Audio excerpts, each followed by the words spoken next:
and welcome to another edition of the Black and Happy. How are you today? I'm doing great. I've been traveling. I went all the way to Detroit to get this person for you in less than 10 minutes. But I didn't have to really go to Detroit. I'm only picking with you. But this person that's visiting with us today is from Detroit, but we got him out of New Haven, which isn't too far from our taping studios. He wasn't quite ready, so he delayed us. So if the show comes on a little late, let's blame him. Without continuing and rambling like I normally do, let me introduce to you the Vice President of the Gospel Music Workshop of America, Rev Charles Nicks. Good afternoon. Good afternoon. How are you? Fine, thank you. I'm glad we could get you away from your busy schedule here in the area just to come and talk with us. My questions for you today are concerning gospel music, the Gospel Music Workshop. We want to get a little information from you, just a little bit about it, you know, how it started and whatnot. Since you're the vice president, where does that put you on the scale of things? Who's the president? Reverend James Cleveland is the founder and the president of the workshop. We're about 18 years old now, and he founded the workshop through a vision that God gave him of gospel musicians working together across the nation to enhance the position of gospel music, to teach it, to perpetuate it, to provide an arena of showcasing it properly. And the Lord has really blessed the workshop, and it has been able to do just that. Okay, what does the workshop do? Well, first of all, we teach and train gospel musicians. We have classes for directors, for soloists, for organists, for pianists, for those who play other instruments that accompany gospel music. We teach musicians how to publish their music, how to get their copyrights. We talk about recording now and the new instruments that are being used in the contemporary recordings. We have a mass choir that gives new musicians and new talent an opportunity to be discovered and heard. And then every night we have performances from each area of the country. And we hear some of the best and sometimes some of the worst gospel music. And it is really an inspiration because it teaches groups what to do, what not to do. And I feel that the workshop has been very innovative in strengthening gospel music in groups everywhere. Okay, just for my own clarification, when we say gospel music, and from the little bit of music that I've studied, when I look at a keyboard, for instance, all the notes are the same. I mean, you've got, 7, 12 notes, musical sounds as I call them. What distinguishes gospel from the other music that's being played? Well, first of all, gospel music, the word gospel denotes a religious theme right there, because the gospel is the story of Jesus Christ and of salvation. Gospel music, as opposed to the spiritual or the hymn, is a much freer expression. And the themes of gospel music vary all the way from scriptures directly from the Bible to themes that might have to do with your own experience in life. It's called the music of the soul because it's performed as the artist feels it and is able to give interpretation or expression to that feeling. Now, in doing that, when you say freedom, is there any restrictions, or does one just... No, it's up to the artist as to how they express themselves and what mode they use. Some songs are upbeat and then they slow them down. Some songs are slow and then they speed them up. And was there any difficulty, as far as just looking at it from a historical perspective, in the gospel, as far as the transition?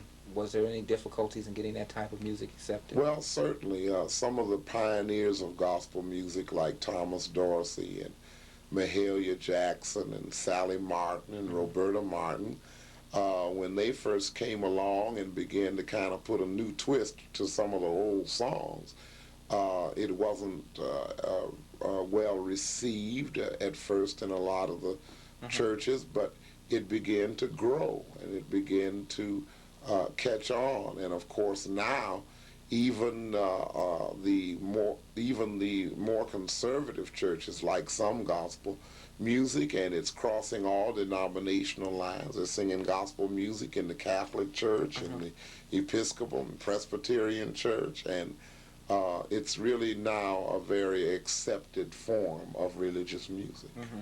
Can people, say young people now that are looking at careers in music and performance, can they expect to have a career in gospel music? Yes, and I think that's one of the great things that the workshop has helped to do in this country, because now gospel music is being properly recognized as the art form that it is. And those of our young people who are gifted and talented in writing and singing gospel music, there is an opportunity now to have a very good career and live well by performing and writing gospel music, and that wasn't possible a few years ago. Now, in your experience, because you've been in music, well, maybe you haven't. How long have you been in music before I go jump? Oh, all of my life. I'm 44 years old now. I started playing music, I guess, at the age of 5 or 6 years old. Started studying, and of course, I studied classical. And then as I grew older and developed a love for gospel music, I went more and more into it. So it's been a part of me all of my life, really. You say play. What Well, I instrument? play organ and piano, basically.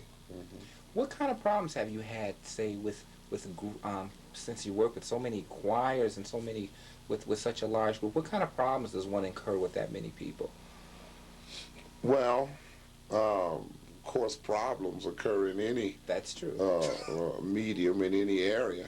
That's true. We have tried very much through the workshop to teach choirs how to present themselves on stage properly, choir decorum, and how directors and musicians work together, even how the instruments are placed, this type of thing.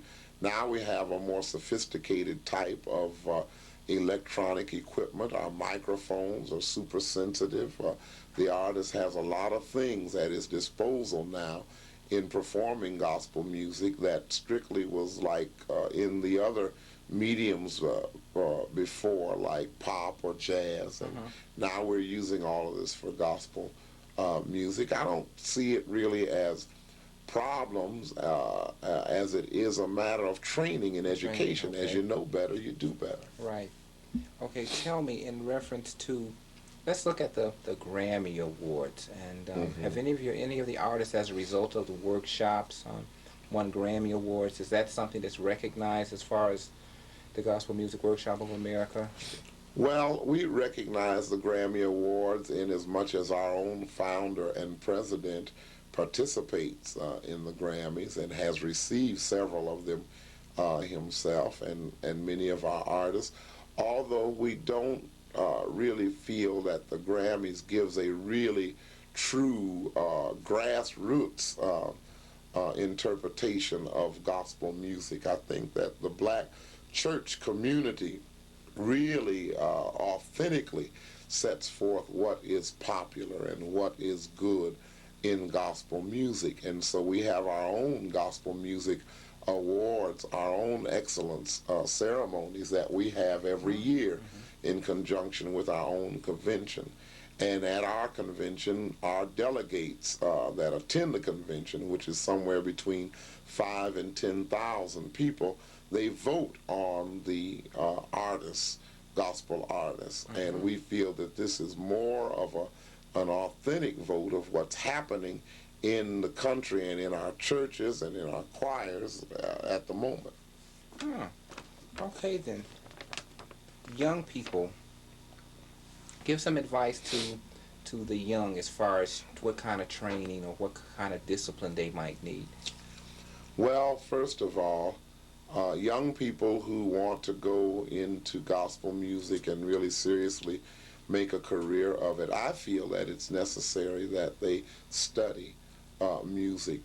That is to enhance the natural gift that they already have. Gospel music is something you really can't really, quote, learn. Like you learn to play a Bach, toccata, or fugue, or Beethoven or Chopin. You got to be born with a feeling and some ability to do gospel music. And then if you have this talent and ability, then you should study music in the serious arena because it enhances it, it disciplines it, and it gives you much more of a depth in what you really want to do as far as gospel music is concerned. So before we run out of time here, we've got the convention this year. We're in '85 now. Right. Where's our convention at? Convention this year is going to be in New York City, New York.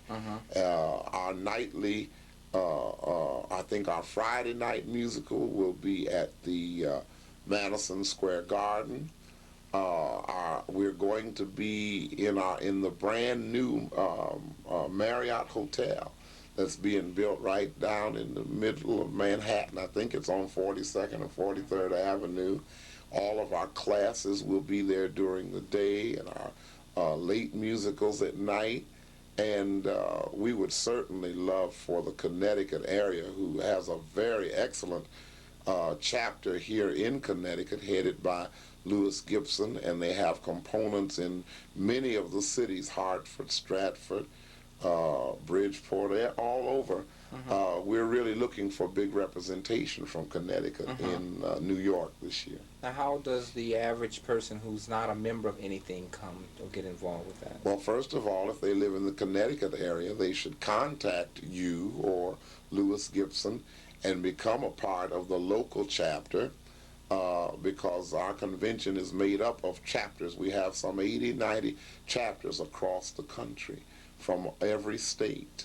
And or if a person just wants to come on their own, they can come to New York to the Marriott Hotel and get the information on the convention, and they can attend certain things like our nightly musicals and the Friday night musical. Are these classes that you're talking about, since your convention is in the summertime, are those classes kind of open for people who might want to learn more about gospel music? Oh yes, definitely. There is, registration, and most of the people in the classes do come through their chapters. But it's for everybody that is really interested in gospel music. We even have Bible classes and missionary classes for those who are lovers of gospel music, but maybe not performers themselves, but who are closely aligned with choirs. All the gospel choirs now have nurses, and they have business managers, and they have folk who help them in some kind of way. And so we've even got some instruction for these folks. Great. Okay, I have appreciate your coming down. Now we're going to take a pause because you've got somebody else with us. And when we come back, you're going to get to meet somebody else.